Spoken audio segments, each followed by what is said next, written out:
Hey, Shalom, Shalom, Akim. Wow. I came across this. This is from an article from signofthetimes.net. All right, it says Biden erased decades of historic crimes in his speech to Congress. But first and foremost, I want to give infinite praise. Kal halal Yahweh, Bahashem Yahushua, Bahashem Rakal Kodash. And of course, double honors once again to the apostles and elders of Great Millstone who continue to teach us this truth through the Holy Spirit. This is Naaman with the DC camp. And just wow. They never uh, fail at an opportunity to show just how much they hate us. Now, a lot of people uh, really didn't take notice of this for whatever reason. Of course, a lot of our people still trust in their oppressor, chiefly this devil here, all right? Or anyone in that matter of fact, but that holds this office presently occupied by Joe Biden, all right? But as the title says, he erased decades of historic crimes in his speech. And this is what he did, all right? It says President Biden wrapped up a 65-minute joint address to Congress to mark his administration's first 100 days. What was shared in the lead up to his speech sowed discord over the entire affair, all right? Biden to refer to January 6th insurrection as the worst attack on our democracy since the Civil War. Oh, really? Well, let's see about that. He goes on to say, sure enough, the president delivered on this, opening in his address. Biden stated, I took the oath of office, lifted my hand off our family Bible, and we know what that's about. You know, Psalms 50, 16 and 17. You know, that's another thing they got to pay for on top of everything else. Because you took that covenant. Let's go and get it real quick. Psalms 50.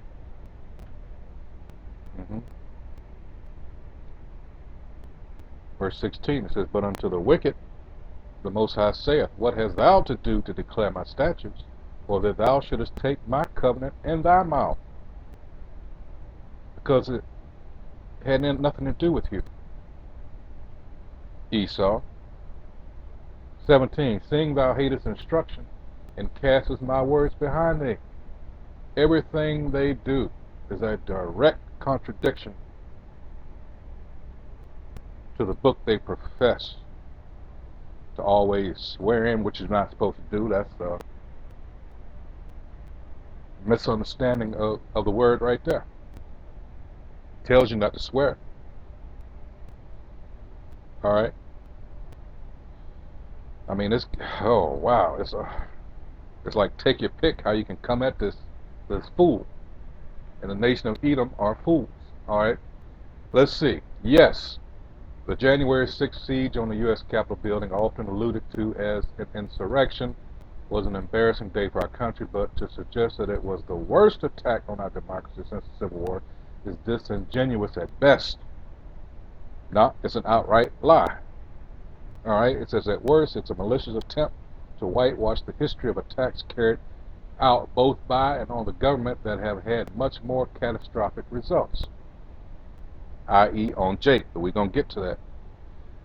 It says, apart from the September 11th terrorist attacks that targeted the country's financial system, Al-Qaeda terrorists attacked the defenders of our democracy, and we all know about that, so I'm going to skip over this, all right? And it's going to come up again, don't worry, but we all know that's bullshit, all right? It says, following 9/11, the Bush administration, in conjunction with Congress, expedited the passage of the Patriot Act, all right? A wide-sweeping national security law that infringed on the civil liberties of every American in the name of fighting terror. And we all know what that was about. And it's next, it says the Fourth Amendment became a relic of the past.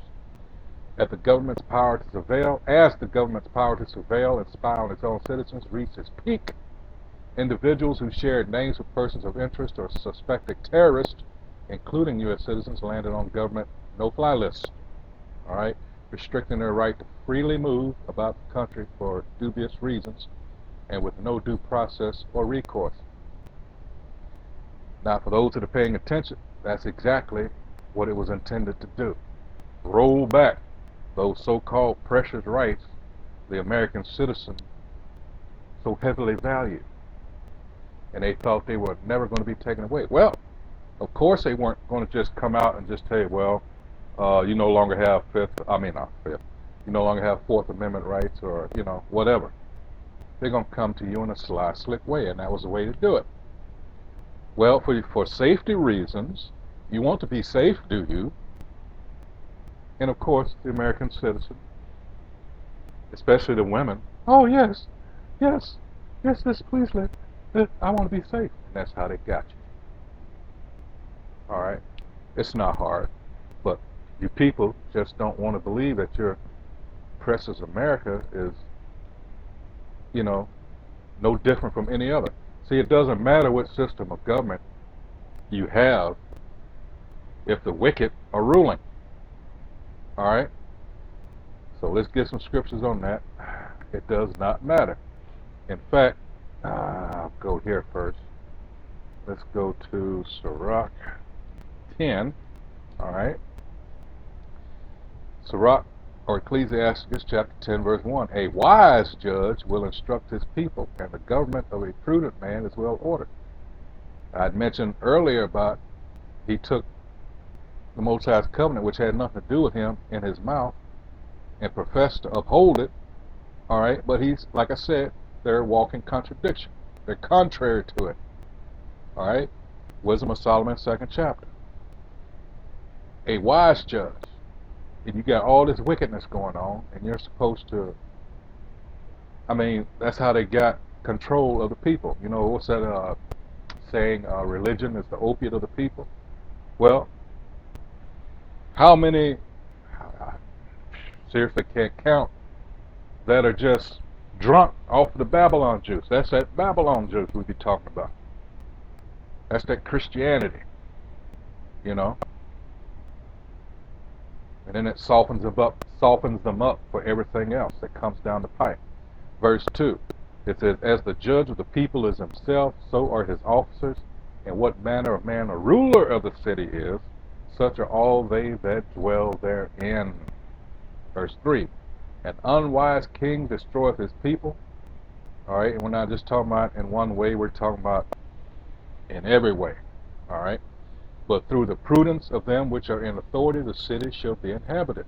All right, and another one is, let's see,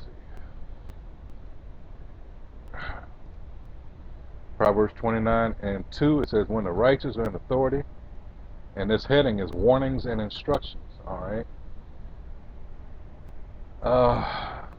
In fact, I started one. It said, he that being often reproved hardeneth his neck shall suddenly be destroyed, and that without remedy. All right, because this place is beyond redemption. All right. It says, when the righteous are in authority, the people rejoice, but when the wicked beareth rule, the people mourn. What's happening? What's happening in the world now? You got this hoax going on about some,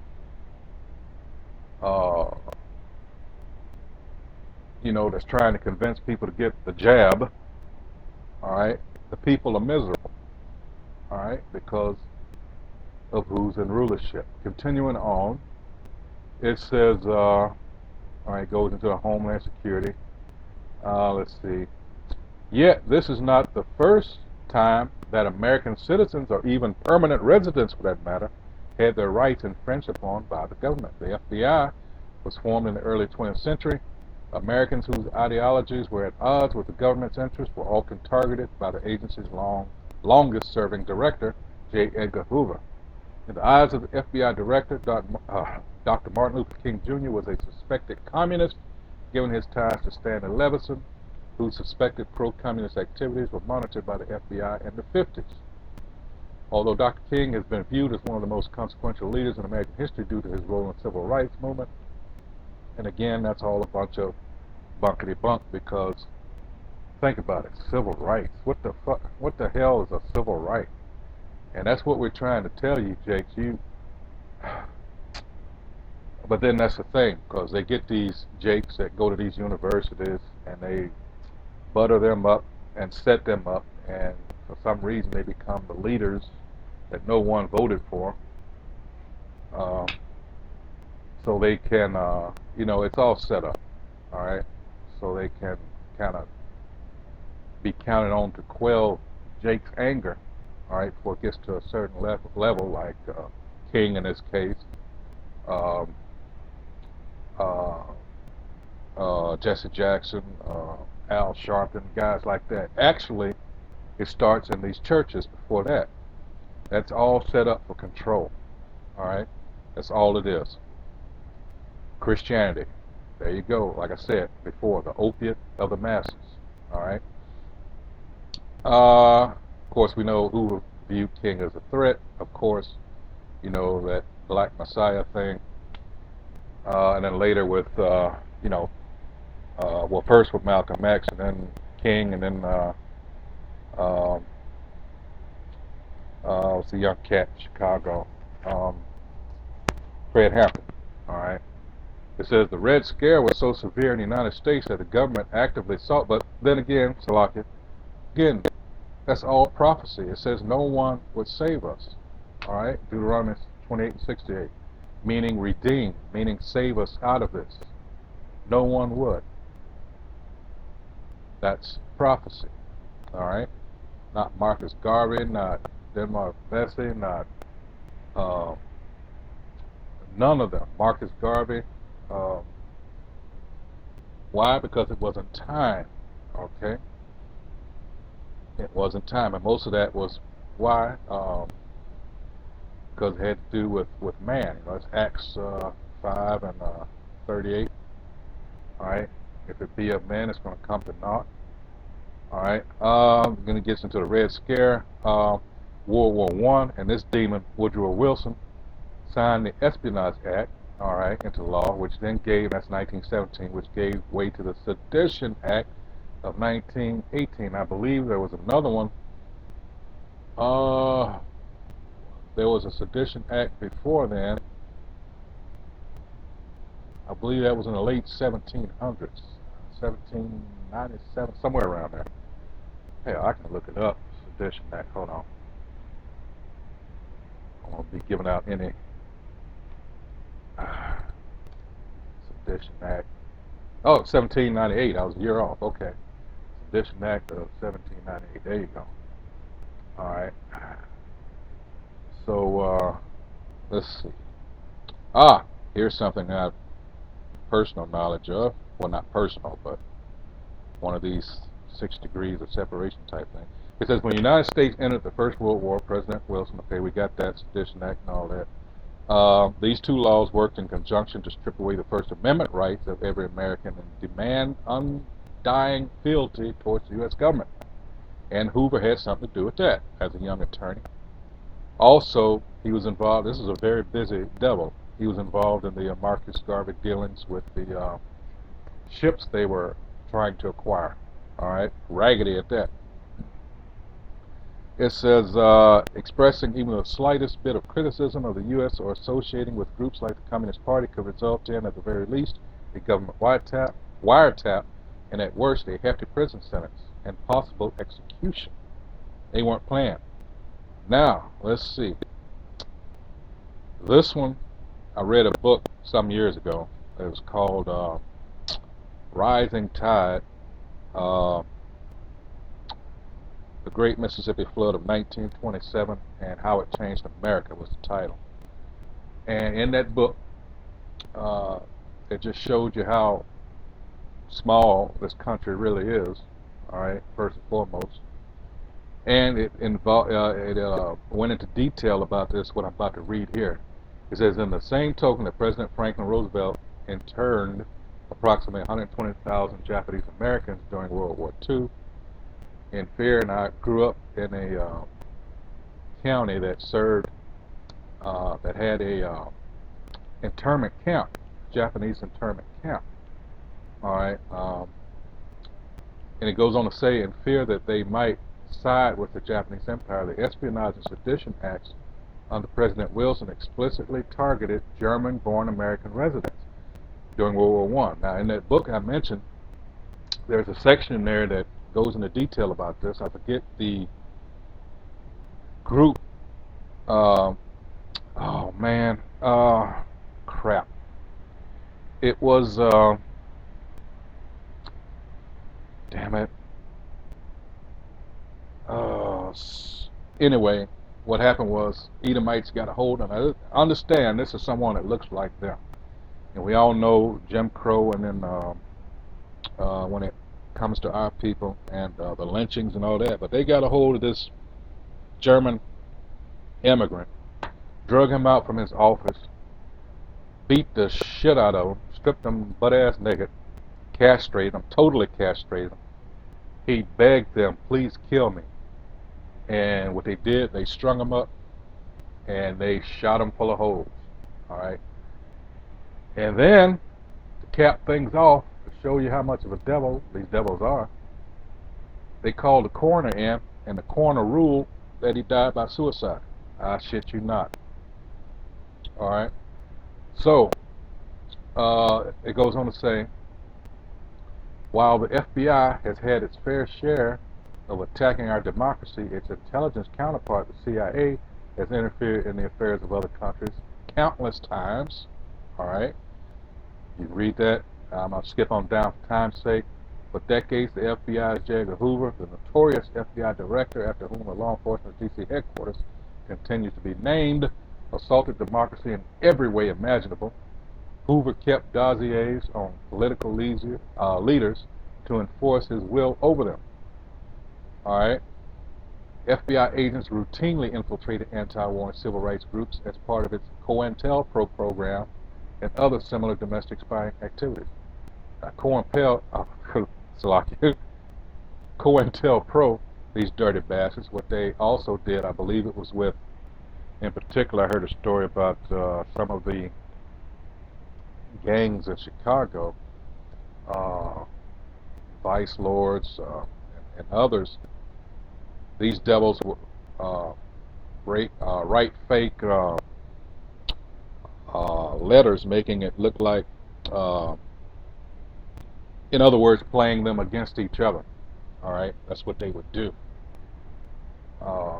There's a lot of blood on these motherfuckers' hands. And of course, we know the scriptures, you know, from Gad, from Jake being over here, you know, as it says in Revelation, this land is drunk off the blood of the saints. Alright, this is Numbers, and it's only one way that can be resolved. And it's not by, I'm sorry, it's not by any treaty. Alright, it's by this. This is Numbers chapter 35, verse 33. It says, so ye shall not pollute the land wherein ye are, for blood it defileth the land, and the land cannot be cleansed of the blood that is shed therein, but by the blood of him that shed it. That's it. It's called a blood debt. Alright? So ain't no slipping out of this. Alright? Let's see. Skipping on down. Going into, you know, Russiagate and all that.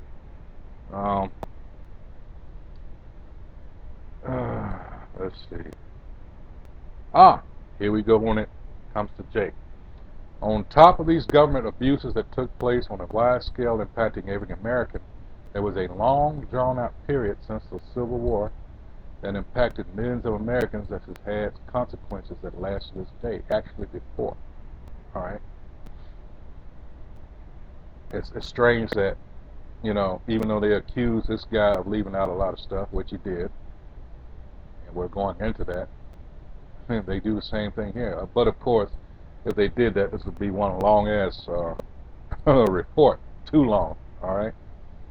So, I understand that part. Alright? It says, following the Civil War and Reconstruction, the implementation of Jim Crow laws and southern former slave states not only segregated black people from the white population, but also barred them from fully participating in society as equal members, even up until this day. All right, despite a lot of our people being fooled, thinking that they're free. All right, and in case your eyes are wondering, yes, when it says over here to the right, quantum quirk, at the bottom it says the cover of this CD was designed 3 months before 9/11. All right, just go ahead and get it out of the system. All right. All right, so let's see. Through policies like poll taxes, that's why the 15th Amendment, literacy tests, and increased residency requirements. That's why the 15th Amendment came in, supposedly. But we know it didn't do a damn thing. It says black people had their right to vote stripped away, essentially removing them from the political process, keeping them further ostracized from society. And that also had the effect of what? We couldn't move up. You couldn't participate in uh, uh, uh, gathering or maintaining wealth through ownership of a home. You know, couldn't take advantage of like the GI Bill because of any other of the tricks that they had, like redlining and shit like that. You know, always something with these devils. And they want to say, well, everybody's had an equal opportunity. That's bullshit. And all these other people come over here and are able to take advantage of things that we are not. So they go out of their way to show you that they hate you, and then they turn around and say, no, you had the same opportunity as everybody else. And a lot of people, of our people, don't seem to want to acknowledge that. They say, well, you pull yourself up by your own bootstraps, you know, you can do anything you want to. So it's like, you got to stay away from those jakes because they get you madder than you otherwise would be at the damn devil himself, these damn so-called white people, these Edomites. But you have those. Like hey, I'm gonna name one, prominent one, Charles Barkley. Alright, that's a fucking coon. I mean, I don't even like watching fucking him and Shaq, as a matter of fact. Fuck him. Alright? It says it was authoritarianism in the most sinister manner, targeting a racial group that was perceived to be subhuman to their white counterpart, all in the name of protecting democracy. Alright? See, that's a little picture here. A young boy drinks from a colored water fountain on the county courthouse lawn, Halifax, North Carolina, April 1938. Alright? Despite all these examples in which our democracy and the democracies of other nations were attacked, with our government playing the central antagonist, there were a half dozen times where the sitting U.S. president and by extension our democracy were attacked from within. Since the Civil War, 4 U.S. presidents were assassinated. Lincoln in 1865, Garfield in 1881, McKinley in 1901, Kennedy in 63. And 2 presidents were injured in assassination attempts, Roosevelt in 1912 and Reagan in 1981. These were 6 attacks on the duly elected leaders of the people of the United States. Not only does changing the leadership alter the trajectory of a nation, but due to its status, it has lasting effects for the rest of the world. If President Biden is to suggest that the siege on Capitol Hill on January 6th was the worst attack on our democracy since the Civil War, then we should demand that our leaders be honest about what does and does not constitute an attack on our democracy. Attacks on our democracy aren't just reserved for storming the U.S. Capitol and targeting U.S. lawmakers with historically low approval ratings. If that's the case, that a certain set of rules only applies to the political elite and not the people, then it's safe to say that we do not truly live in a democracy. We never have. I mean, according to what they say democracy is supposed to mean, what, rule of the people? No, it means solely something else. Alright, like I said at the outset, doesn't matter what system of government you have if you got wicked motherfuckers running. Alright? But we're not supposed to put our faith in this bitch anyway. Alright? It's a sinking ship. It was set up to fail. This was set up to be our punishment. Alright? Again, Micah 2 and 10, this is not our rest. Alright? We're not supposed to be invested in any way. Alright? Because this is going down like no other kingdom before. Alright? These bitches were set up from the get-go. This whole thing was set up. This is punishment for us. Alright? These Edomites are the sword of the Most High. Let's go to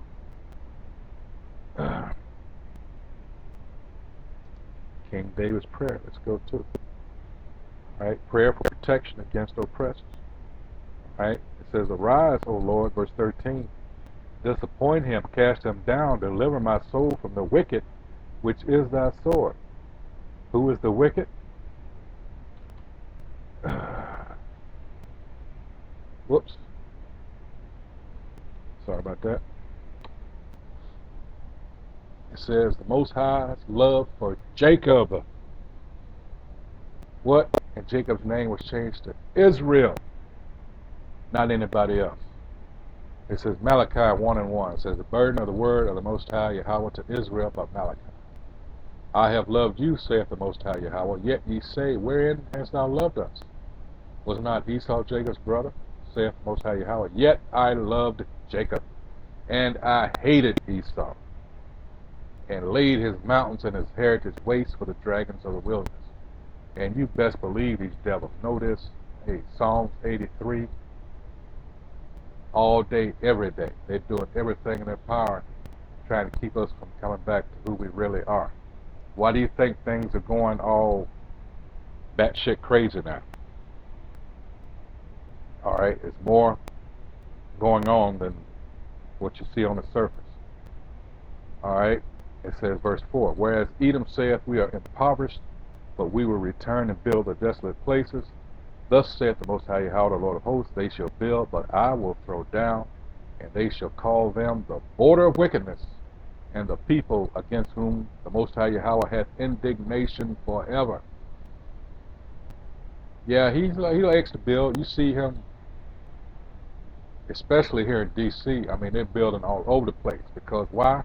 These Edomites are moving in, and what was once so boldly proclaimed by Jake back in the day as being Chocolate City, that's becoming a thing of the past. Alright? I don't want to say it all, but it just, the amount of construction going on here, it is shit that, man, I just don't even recognize some places anymore. Alright, to that extent. Alright, but that's what it says here. They shall build, but I will throw down. All this shit is going to be obliterated. Alright? 2 Peter 3 and 10 on down. So, therefore, what's the mindset you should have? Alright? Certainly not holding on to anything here, because it's temporal. Alright? And they shall call them the border of wickedness, wherever these devils go. Alright? There's some shit that falls with them. They always want to change shit. It's just, now everybody, you got to pass a law. That's why nations don't want anything to do with these so-called white people now. Alright, but that's, fuck them. A lot of these nations knew who we were and did nothing. Because why? They prospered. And now you see the writing on the wall, so to speak. Now you want to, no. Fuck y'all, So with that, I didn't mean to go that far. Let's see how much time I got. Oh, shit, okay. Yeah, I got to go. Alright then, so once again, this is from the site signofthetimes.net. Secret history. Alright. I didn't even watch this. I didn't even realize it had happened. Alright. So, with that, once again, I hope whoever views this is edified. Alright, because it's all and trying to wake up the remaining, go for the Alexa and get the hell up out of this. place. All right. So with that, shalom, shalom.